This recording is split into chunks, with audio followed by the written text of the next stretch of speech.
Perkenalkan, nama saya Ilma Yudhianti. Saya berasal dari S1 Teknik Informatika RPL Magetan UNESA. Di sini saya akan menerangkan tentang jaringan komputer. Jadi pengertian dari jaringan komputer adalah sebuah kumpulan komputer dan peralatan lainnya yang terhubung dalam satu kesatuan. Jadi jaringan komputer itu merupakan himpunan interkoneksi sejumlah komputer autonomous atau otonom atau mandiri. Jadi seperti gambar di samping ada beberapa komputer, entah itu laptop, PC, server yang terhubung melalui wireless jaringan maupun melalui kabel. Sedangkan sistem terdistribusi adalah suatu sistem perangkat lunak yang dibuat di atas sebuah jaringan. Perangkat lunaklah yang menentukan tingkat keterpaduan dan transparansi suatu sistem jaringan. Perbedaan keduanya terletak pada perangkat lunaknya, yaitu khususnya sistem operasi, bukan pada perangkat kerasnya. Pengguna sistem terdistribusi tidak menyadari terdapatnya banyak proses dalam sistemnya. Ada perbedaan antara jaringan terpusat versus jaringan terdistribusi. Jadi jaringan terpusat itu mempunyai satu server yang menjadi pusat dari beberapa user atau komputer.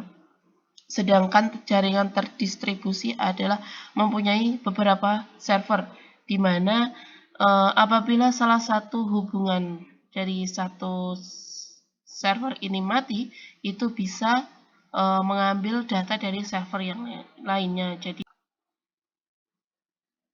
contoh penggunaannya yaitu seperti ada satu atau jalur saja. Jadi kalau di sini di antara switch atau router ini terputus, maka komputer-komputer di sini tidak bisa mengakses data dari server satu ini. Sedangkan jaringan komputer yaitu misal di sini ada ATM ya, ada ATM. Ini mempunyai beberapa jalur koneksi ke data, dan yang mana jika satu koneksi ini terputus maka bisa melalui jalur lainnya, bisa jalur yang ini atau yang situ gitu. Pembagian jaringan berdasarkan cakupan geografis. Di sini ada 4, yaitu yang pertama PAN, yaitu Personal Area Network, seperti Bluetooth, IRDA, dan lainnya. Yang kedua LAN, yaitu Local Area Network. Di situ seperti komputer-komputer yang masih dalam suatu area, seperti lab komputer atau komputer dalam ruangan, seperti itu. Yang ketiga adalah MAN, yaitu Metropolitan Area Network, yaitu jaringan satu kota atau wilayah. Yang keempat yaitu WAN, panjangan dari Wide Area Network, yaitu jaringan yang telah mendunia atau sekarang yang disebut internet.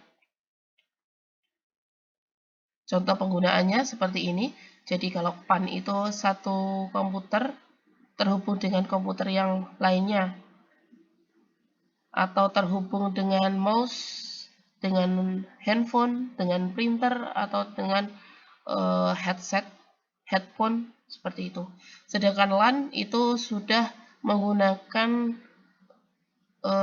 suatu penghubung seperti switch atau router yang mana bisa menghubungkan beberapa komputer. Yang ketiga MAN, ya di sini ada beberapa wilayah atau gabungan dari beberapa LAN. Di sini ada university, ada high school, university yang kedua ini terhubung menjadi satu. Yang keempat yaitu WAN, yaitu satu dunia, ini bisa terhubung dengan menggunakan internet. Yang selanjutnya adalah pembagian jaringan berdasarkan aksesnya. Dibagi menjadi dua, yaitu intranet yang bisa diakses untuk kalangan internal dan juga internet yang bisa diakses oleh publik. Penggunaan intranet yaitu seperti ini. Jadi dalam suatu lingkup itu tidak bisa dalam suatu lingkup lokal itu bisa mengakses satu sama lain. Jadi masih dalam satu lingkup, tidak bisa diakses melalui dari luar.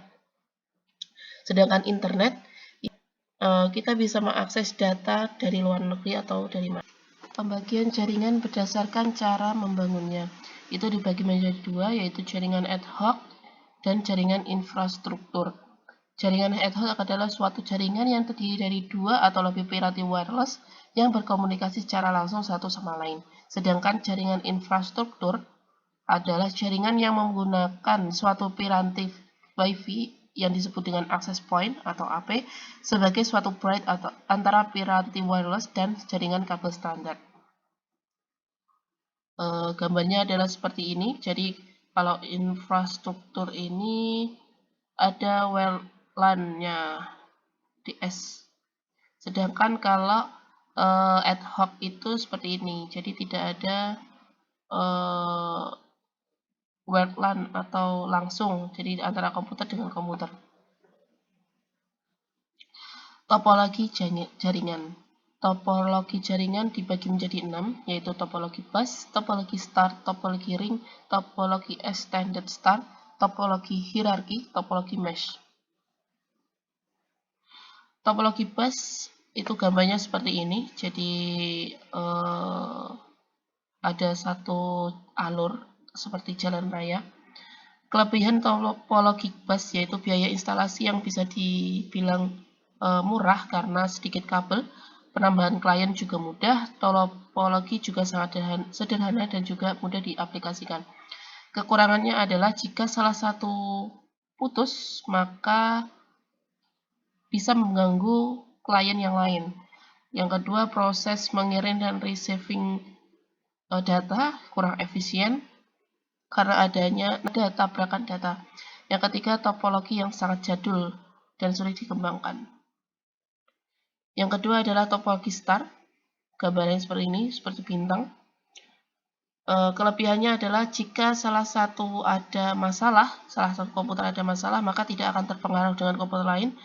Bersifat fleksibel, tingkat keamanan bisa dibilang cukup baik daripada topologi bus. Dan yang terakhir adalah kemudahan deteksi masalah, cukup mudah apabila terjadi kerusakan.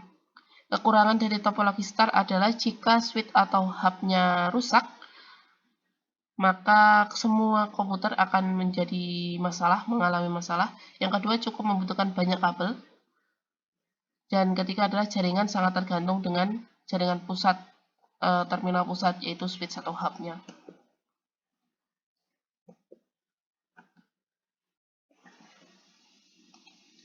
Topologi ring, gambarnya seperti ini. Jadi semua komputer dalam suatu terhubung atau dalam suatu loop. Kelebihan topologi ring adalah memiliki performa yang lebih baik daripada topologi bus, mudah diimplementasikan, konfigurasi ulang, dan instalasi perangkat baru bisa dibilang cukup mudah, biaya instalasi cukup murah. Kekurangan dari topologi ring adalah kinerja dari komunikasinya dinilai jumlah banyaknya titik atau node, troubleshootingnya cukup rumit. Jika salah satu koneksi putus, maka koneksi yang lain juga ikut putus. Biasanya juga terjadi collision atau tabrakan data. Topologi mesh yaitu seperti ini, merupakan setiap komputer terhubung dengan komputer lain. Jadi kalau ada 8 komputer juga satu komputer itu terhubung dengan 7 komputer yang lain. Kelebihannya adalah jalur pengiriman data digunakan sangat banyak, jadi tidak khawatir dengan tabrakan data. Besar bandwidth, cukup lebar, keamanan dibilang sangat baik. Kekurangannya adalah proses instalasi jaringan cukup rumit, membutuhkan banyak kabel karena boros kabel, memakan biaya instalasi sangat mahal karena banyak kabel yang digunakan. Topologi hierarki yaitu topologi yang seperti ini, seperti bentuk tree. atau pohon. Kelebihannya adalah topologi jaringan hierarki dalam mengimplementasinya lebih mudah di manajemen karena punya tingkatan node masing-masing. Yang kedua adalah dapat menjangkau jarak yang lebih jauh karena sifat repeater sebagai penguat sinyal yang dimiliki hub. Kekurangannya adalah jika ada node yang rusak, maka node yang berada di level bawahnya akan terganggu. Harus memikirkan secara matang dalam desain karena membutuhkan banyak kabel juga, sering terjadinya tabrakan data. Topologi extended star adalah topologi star gabungan dari star. Kelebihannya adalah cukup mudah untuk mengubah komputer dalam satu jaringan. Terus apabila satu komputer mengalami kerusakan, maka komputer dalam jaringan lain tidak akan terganggu. Yang ketiga adalah kita dapat menggunakan beberapa tipe kabel dalam satu jaringan. Kekurangannya adalah memiliki satu titik kesalahan. Jika memiliki satu titik kesalahan terletak dalam hub atau switch, maka seluruh jaringan akan gagal dalam beroperasi. Yang kedua adalah membutuhkan lebih banyak kabel karena jaringan satu harus ditarik ke satu central point. Yang ketiga adalah membutuhkan lebih banyak repeater serta lalu lintas data yang padat menyebabkan jaringan bekerja lebih lambat. Pembagian jaringan berdasarkan penggunaan kabel yaitu jaringan network dan jaringan wireless. Jadi jaringan yang menggunakan kabel dan jaringan yang tidak menggunakan kabel atau wireless. Pembagian jaringan berdasarkan siarannya atau castingnya yaitu unicast 1 ke 1, multicast 1 ke grup, ataupun broadcast 1 ke semua. Jadi kalau unicast adalah japri, wapri, jalur pribadi jadi 1 ke 1 seperti WA. Broadcast adalah satu untuk semuanya jika kita menggunakan suatu pengumuman, jadi semua yang berada dalam satu lingkup itu bisa menerima data. Multicast adalah satu ke beberapa, jadi hanya beberapa saja. Jadi model jaringan saat ini seperti ini, jadi banyak dan mungkin cukup rumit.